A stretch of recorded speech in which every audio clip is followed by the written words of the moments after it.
সূরা আল কলম, আয়াত সংখ্যা 52টি, সূরা সংখ্যা 68, পারা 29। নুন, শপথ কলমের এবং সেই বিষয়ে যা তারা লিপিবদ্ধ করে। আপনার পালনকর্তার অনুগ্রহে আপনি উন্মাদ নন। আপনার জন্য অবশ্যই রয়েছে অশেষ পুরস্কার। আপনি অবশ্যই মহান চরিত্রের অধিকারী। সত্তরই আপনি দেখে নিবেন এবং তারাও দেখে নিবে কে তোমাদের মধ্যে বিকারগ্রস্ত। আপনার পালনকর্তার সম্যক জানেন কে তার পথ থেকে বিচ্যুত হয়েছে এবং তিনি জানেন যারা সৎপথ প্রাপ্ত।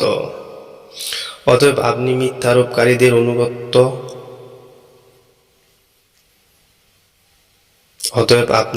আরোপকারীদের অনুগত্য করবেন না। তারা চায় যদি আপনি নমনীয় হন তবে তারাও নমনীয় হবে। যে অধিক শপথ করে, যে লাঞ্ছিত, আপনি তার অনুগত্য করবেন না। যে পশ্চাতে নিন্দা করে একের কথা অপরকে নিকট লাগিয়ে ফিরে, যে ভালো কাজে বাধা দেয়, সে সীমা লঙ্ঘন করে, সে পাপিষ্ঠ, কঠোর স্বভাব, তদুপরি কুখ্যাত। এ কারণে যে সে ধন সম্পদ ও সন্তান সন্ততির অধিকারী, তার কাছে আমার আয়াত পাঠ করা হলে সে বলে সেকালের উপকথা। আমি তার নাসিকা দাগিয়ে দিব। আমি তাদেরকে পরীক্ষা করেছি যেমন পরীক্ষা করেছি উদ্যানওয়ালাদের, যখন তারা শপথ করেছিল যে সকালে বাগানে ফল আরোহণ করবে, ইনশাল্লাহ না বলে। অতঃপর আপনার পালনকর্তার পক্ষ থেকে বাগানের এক বিপদে সে পতিত হলো যখন তারা নিদ্রিত ছিল। ফলে সকাল পর্যন্ত হয়ে গেল বিচ্ছিন্ন ভিন্ন তিন সম। সকালে তারা একে অপরকে ডেকে বলল, তোমরা যদি ফল আরোহণ করতে চাও তবে সকাল সকাল খেতে চলো। অতঃপর তারা চলল ফিস ফিস করে কথা বলতে বলতে।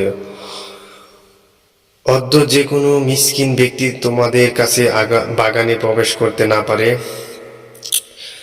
অদ্য যেন কোনো মিসকিন ব্যক্তি তোমাদের কাছে বাগানে প্রবেশ করতে না পারে।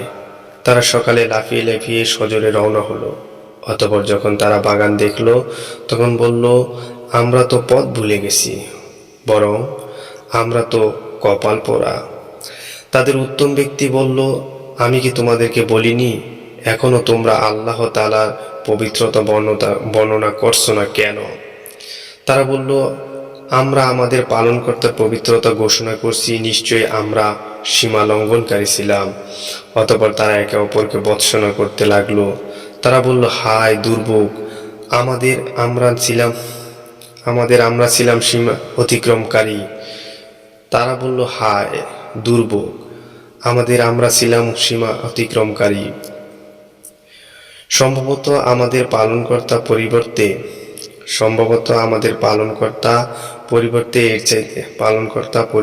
এর চাইতে উত্তম বাগান আমাদেরকে দিবেন। সম্ভবত আমাদের পালনকর্তা পরিবর্তে এর চাইতে উত্তম বাগান আমাদেরকে দিবেন। সম্ভবত আমাদের পালনকর্তা পরিবর্তে এর চাইতে উত্তম বাগান আমাদেরকে দিবেন। আমরা আমাদের পালনকর্তার কাছে আশাবাদী। শাস্তি এভাবেই আসে এবং পরকালের শাস্তি আরো গুরুতর যদি তারা জানত। মুত্তাকিদের জন্য তাদের পালনকর্তার কাছে রয়েছে নেয়ামতের জান্নাত। আমি কি আজ্ঞাবহদের অপরাধীদের ন্যায় গণ্য করব?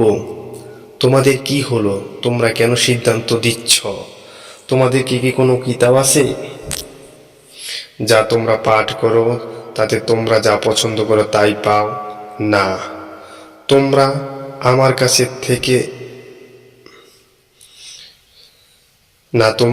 কাছ থেকে কিয়ামত পর্যন্ত বলবৎ কোনো শপথ নিয়েছো যে তোমরা তাই পাবে যা তোমরা সিদ্ধান্ত করবে।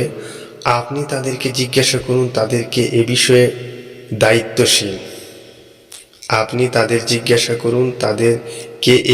দায়িত্বশীল। না তাদের কোনো শরীক উপাস্য আছে? থাকলে তার শরীক উপাস্যকে উপস্থিত করুক যদি তারা সত্যবাদী হয়।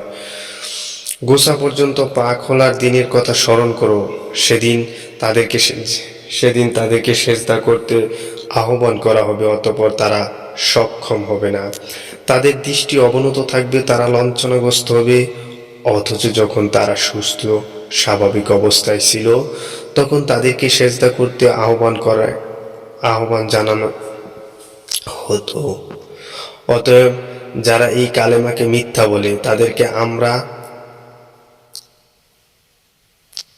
অতএব যারা এই কালামকে মিথ্যা বলে তাদেরকে আমার হাতে ছেড়ে দিন। আমি এমন ধীরে ধীরে তাদেরকে জাহান্নামের দিকে নিয়ে যাব যে তারা জানতে পারবে না। আমি তাদেরকে সময় দেই, নিশ্চয়ই আমার কৌশল মজবুত। আপনি কি তাদের কাছে পারিশ্রমিক চান? ফলে তাদের উপর জরিমানার বোঝা পড়ছে? না, তাদের কাছে গায়েবের খবর আছে, অতঃপর তারা তা লিপিবদ্ধ করে। আপনি আপনার পালনকর্তার আদেশের অপেক্ষায় সবর করুন এবং মাছওয়ালা ইউনুসের মতো হবেন না, যখন সে দুঃখকুল মনে প্রার্থনা করেছিল। যদি তার পালনকর্তার অনুগ্রহ তাকে সামাল না দিত, তবে সে নিন্দিত অবস্থায় জনশূন্য প্রান্তরে নিক্ষিপ্ত হতো। অতএব তার পালনকর্তা তাকে মনোনীত করলেন এবং তাকে সৎকর্মীদের অন্তর্ভুক্ত করে নিলেন। কাফেররা যখন কোরআন শুনে, তখন তাদের দৃষ্টি তারা যেন আপনাকে আছাড় দিয়ে ফেলে দিবে এবং তারা বলে, সে তো একজন পাগল। অথচ এই কোরআন তো বিশ্বজগতের জন্য উপদেশ বই নয়,